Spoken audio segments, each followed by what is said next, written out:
Yagni benta jongga kubor la wanra speed daga fatafat online shopping store.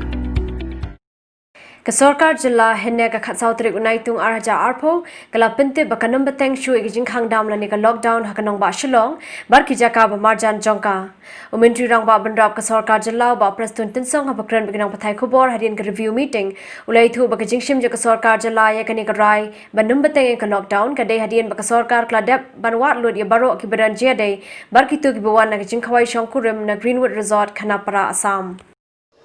Bahkan neka lockdown kaban kut la syai menstep ngin nem impose ya ke lockdown temporarily but ya katangin sampai katu kane por ka ka bagi don kapan le tenre nakabenta la syai ngin nem don ke lockdown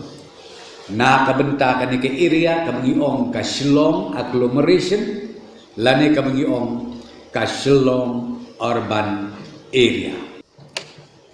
See, the decision was taken on the basis of number one. I think that day when Chief Minister declared the lockdown in Shillong agglomeration was focused on one issue, and that issue was contact tracing of those people who were in contact with each other. So as of today, after we received the input from the health department through DHS, so the contact tracing is more or less completed as far as these contacts of wedding party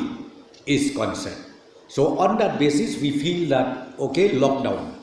extension of lockdown at this point of time